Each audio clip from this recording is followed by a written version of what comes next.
तामुलपुर जिल्ला एबसुनि नैथि बोसोरसालिया जुथुमा आरो तामुलपुर दख'र एबसुनि 37थि बोसोरसालिया जुथुमानि गाहाय खुन्थियाखौ दिनै गायसनबाय।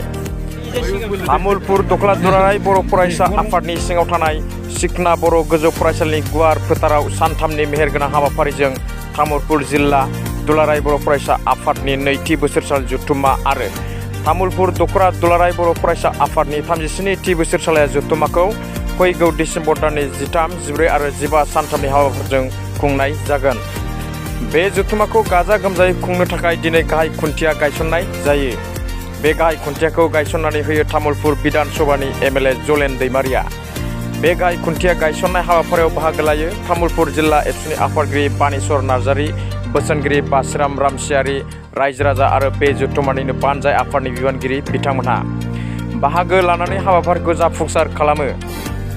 मख'नो गोनांदि बे जुथुमानि बानजाय आफादनि मासिगिरि बिन'द ब्रह्मआ फोरमायथियोदि तामुलपुर जिल्लायाव थानाय गागि नोगोरारि, समाज सिबियारि, फोरोंगिरि, फरायसा, राजखान्थि दैदेनगिरि आरो गासै रायजो राजाफोरखौ जेबो राव, धोरोम, राजखान्थि आरो हारिखौ जेबो फारागथि सानालाबासिनो लैहोर लैहोर फैनानै जुथुमायाव बाहागो लानो थाखाय खावलायो। जों दिनैहाय जोंनि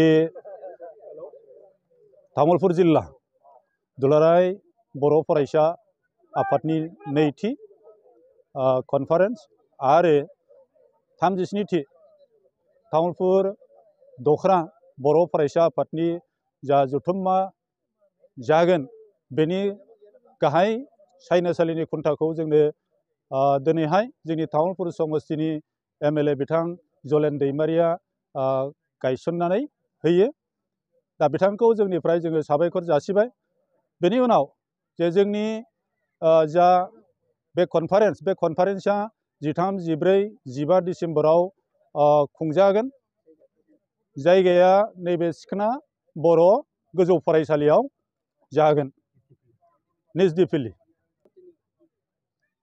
जे जोंनि गासै साब कमिटि एबा दालाइसा आफादनि जे बिबानगिरिफोर, बे बिबानगिरिफ्रा दिनै नैबे गाहाय खुन्थिया गायसननायाव गोबाङानो बाहागो लाफैदों।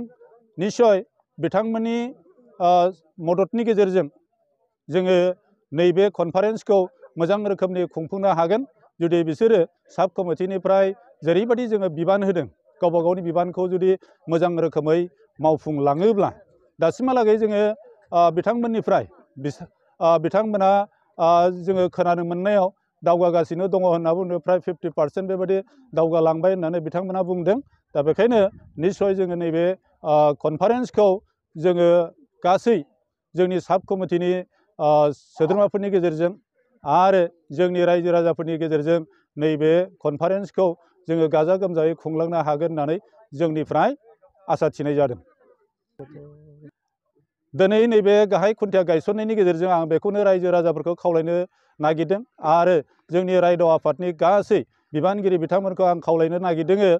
नैबे कनफारेन्सखौ जाहाथे बयबो गोसो गुदुङै मदद होलायनानै जोंनि नैबे जानो गोनां बे कनफारेन्सखौ जाफुंहोगोन होननानै आंनिफ्राय एबा जोङो रायद' आफादनिफ्राय आसा थिनाय जादों।